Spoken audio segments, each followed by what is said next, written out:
Louvado seja nosso Senhor Jesus Cristo.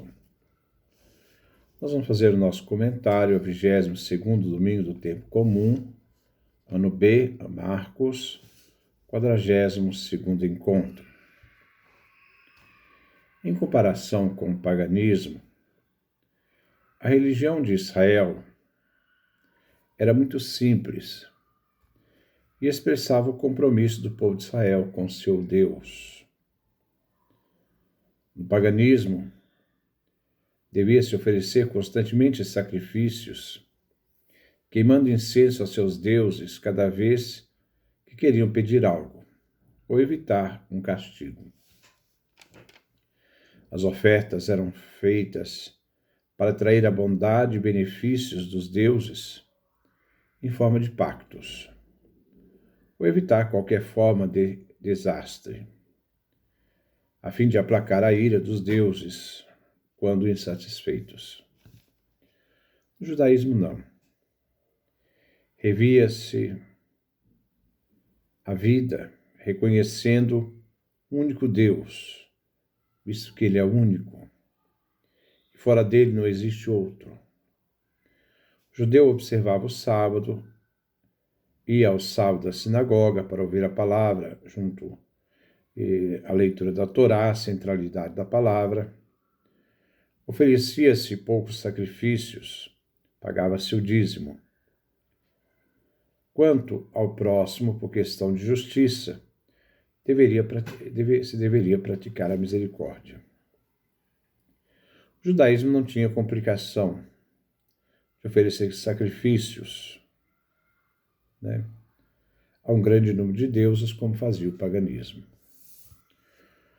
Hoje, veremos a importância de ser fiel aos mandamentos, transformar a palavra de Deus em vida, e não tornar a palavra um número enorme de normas que venha sufocar a vida humana, invertendo assim o sentido da palavra, a fim de seguir tradições humanas. Não transformar-se pela palavra mostra que a pessoa realmente não vive uma fé que transforma,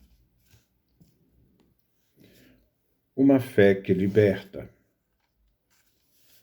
Não uma armadilha para prender pessoas com medo de condenação.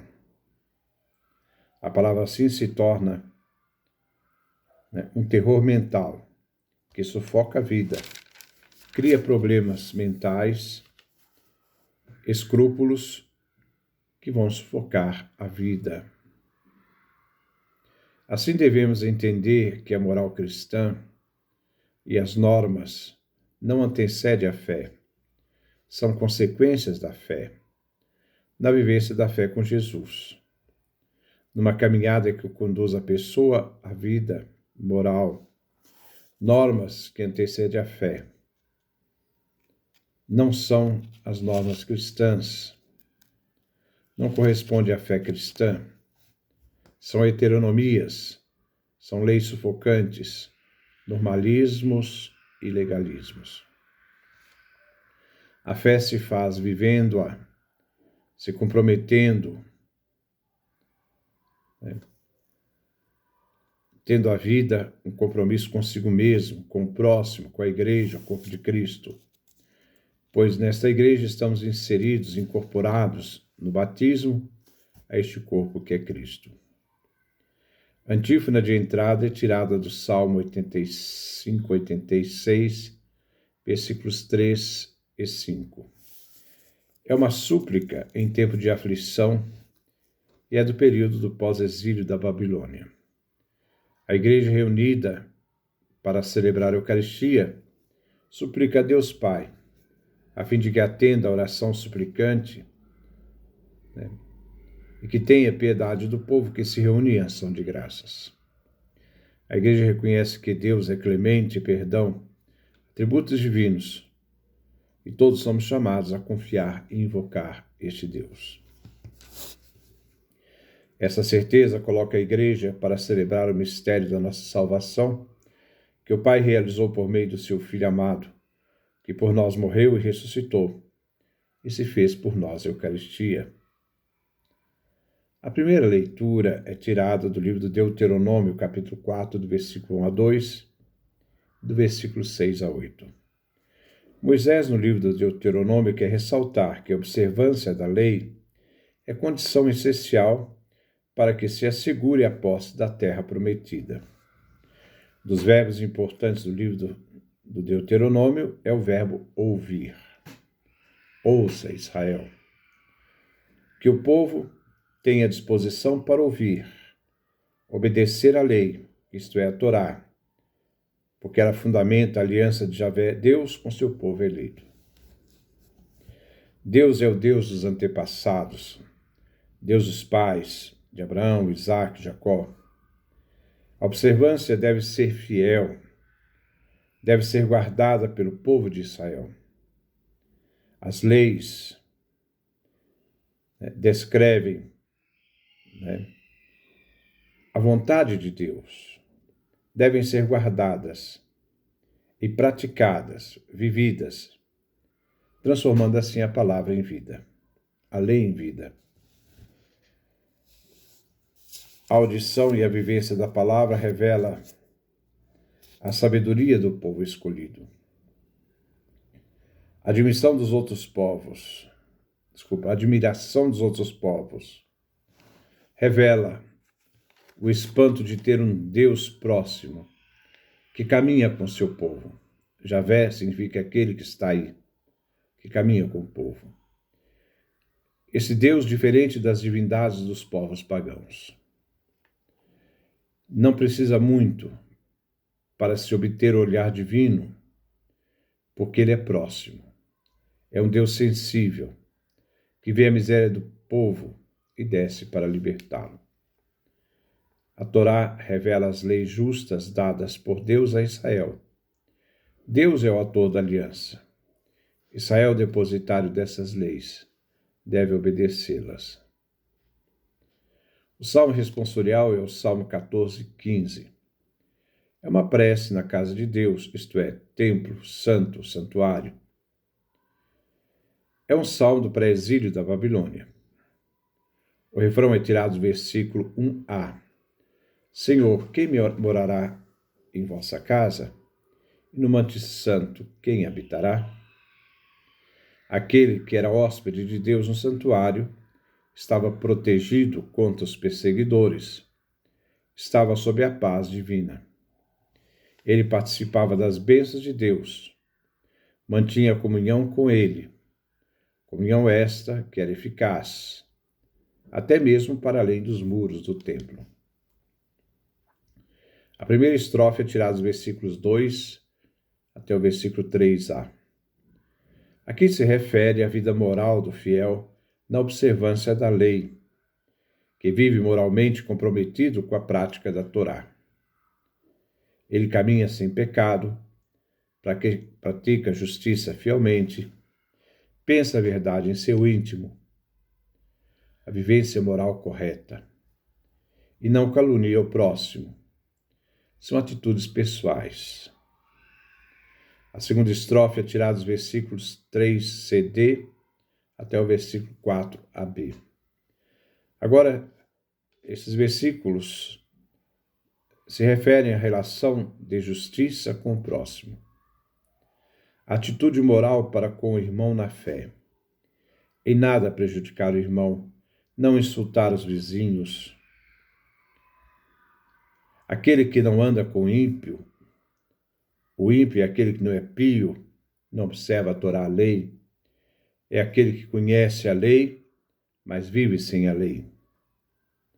Mas que respeita todos que amam e observam estar com o Senhor. Isto é, ama aquele que ama os fiéis. Terceira estrofe se trata da justiça social. É tirada do versículo 5º.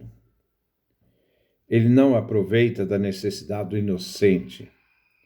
Não ganha em cima da necessidade do inocente. Por isso, ele não deve extorquir o próximo com usura.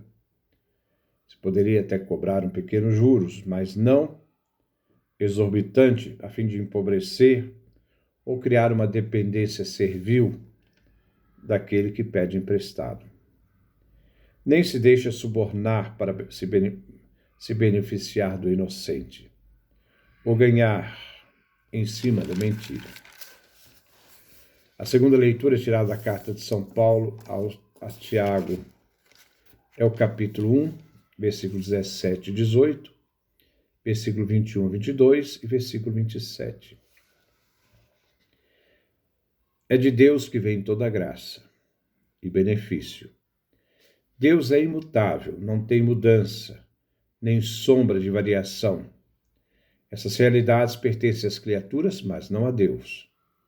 Deus é imóvel e por isso não tem variação. Deus nos criou do nada, no tempo. Criar é uma realidade temporal e fez isto por pura liberdade, nos gerando. Nessa realidade temporal, ele nos gerou pela palavra da verdade, nos tornando primícias de suas criaturas. Não só com imagem e semelhança divina ele nos criou, mas também eleitos em Cristo Jesus, palavra de vida que se fez carne. Esse Jesus que nos resgatou pela sua morte e ressurreição. Que nossa atitude seja de humildade, de criaturas amadas e eleitas, em receber a palavra que foi colocada em nós, dentro de nós. Esta palavra é portadora de salvação, porque nos conduz à salvação.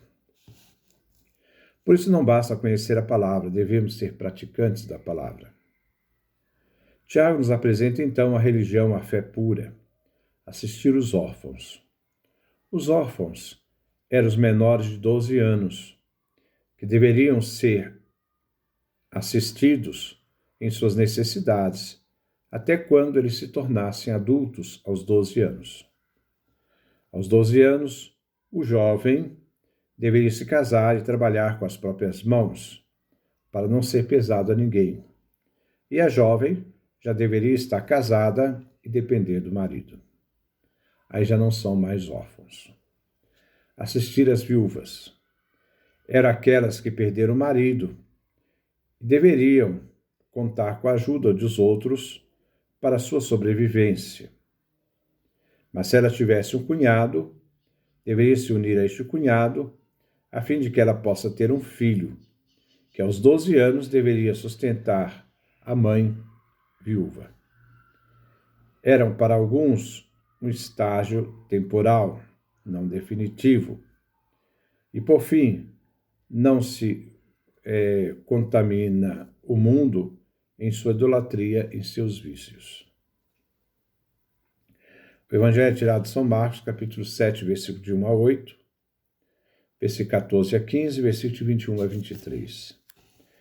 Temos um tema complexo, mas importante para a vivência da fé. Os fariseus e escribas mantiveram a tradição dos antigos. Defendiam a lei escrita, Torá, Pentateuco, e completavam esta lei por meio de tradições que formavam uma grande obra chamada Mishnah, a partir do século II, quando a tradição oral da Mishnah se torna então tradição escrita.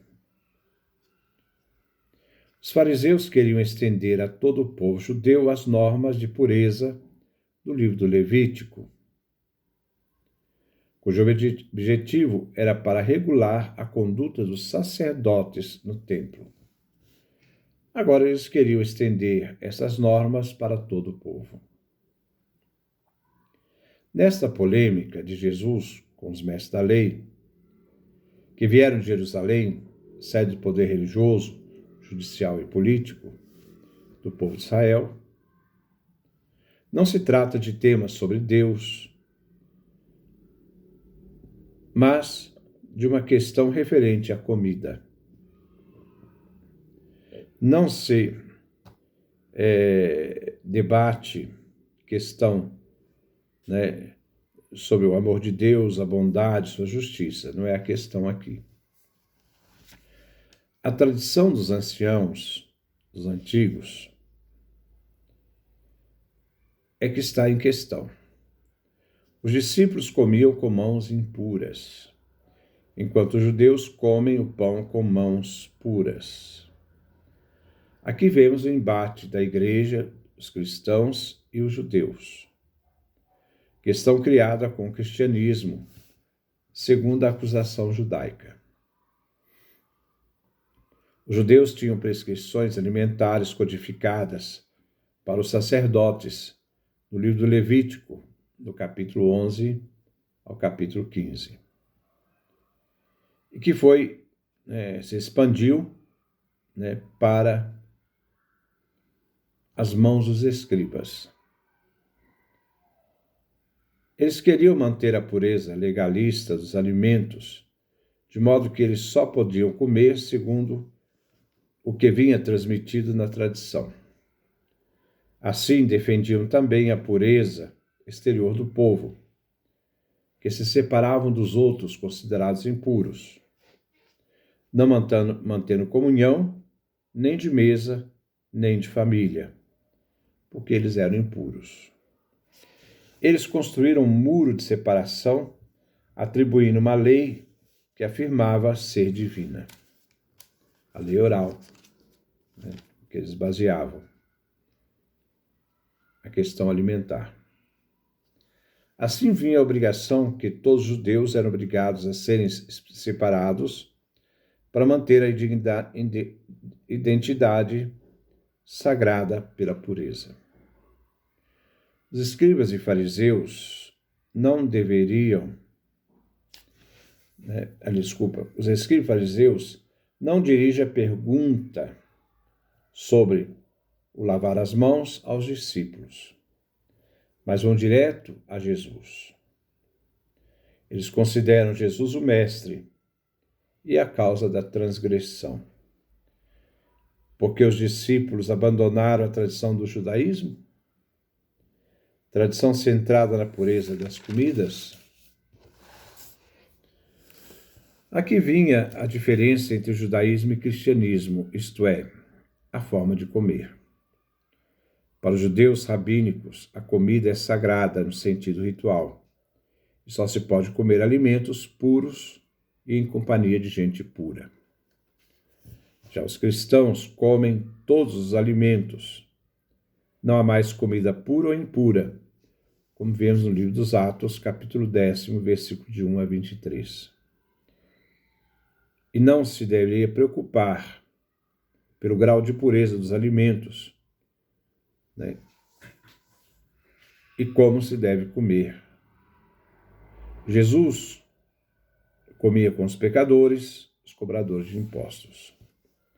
São Marcos no Evangelho nos apresenta neste texto a novidade de Jesus. Ele cita Isaías, capítulo 7, versículos 6 a 7. A tradição dos pais converteu-se em norma de vida e acabaram oferecendo ensinamentos puramente humanos como forma de controle social. Diante daqueles que buscavam pureza ou impureza, comidas e abluções, Jesus entende a pureza ou impureza como algo que brota do interior do ser humano. Jesus pede aqui uma conversão, uma metanoia, mudança de pensamento.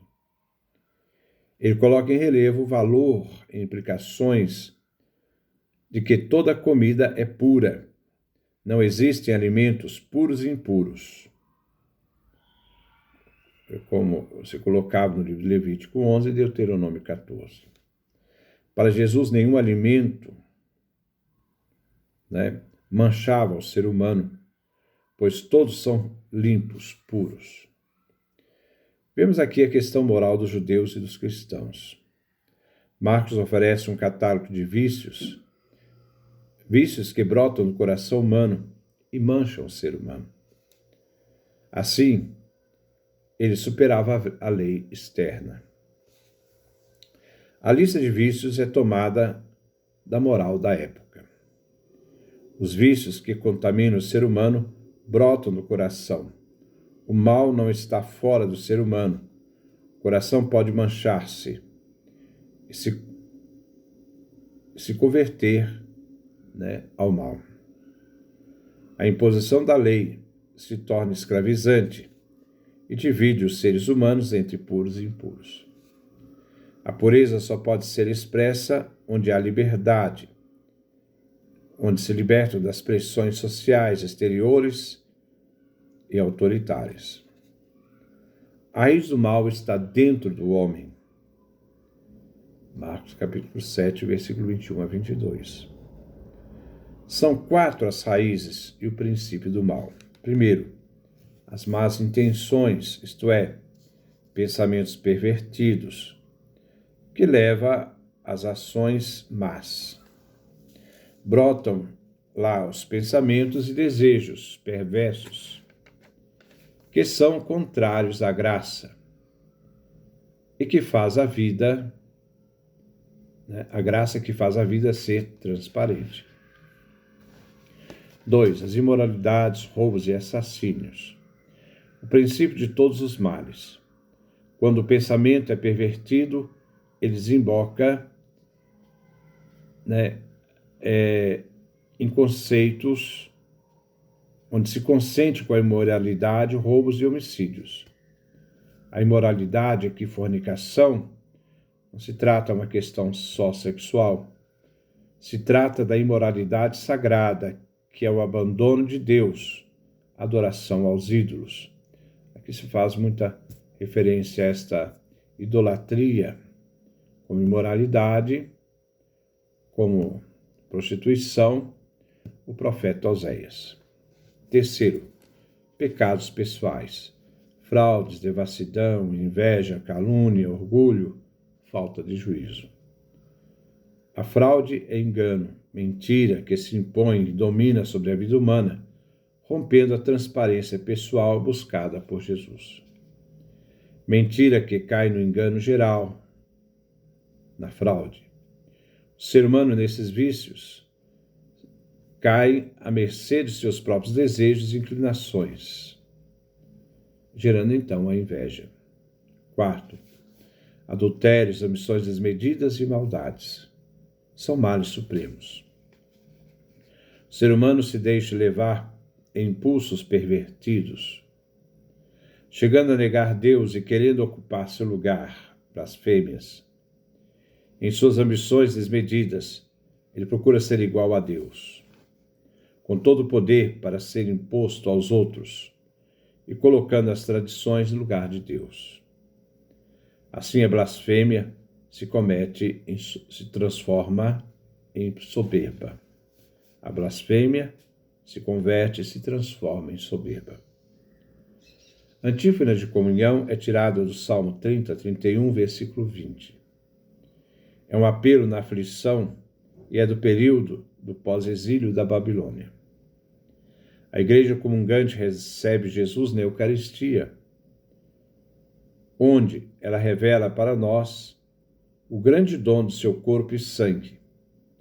E a igreja então canta: como é grande, ó Senhor, a riqueza da vossa bondade. A bondade onde Deus fez o seu Filho nosso alimento, na Eucaristia.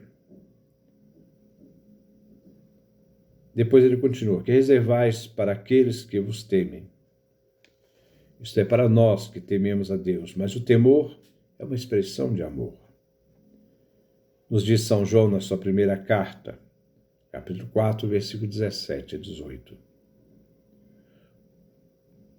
No amor não há temor. O amor lança fora o temor. Quem teme não está realizado no amor. O temor do Senhor passa pelo amor confiante, de humildade, de entrega total a Ele. Nós tememos a Deus, amando e confiando totalmente nele. Com essa disposição é que vamos comungar Jesus. Então que Deus nos dê a sua graça, a sua bênção, sua face resplandeça sobre nós.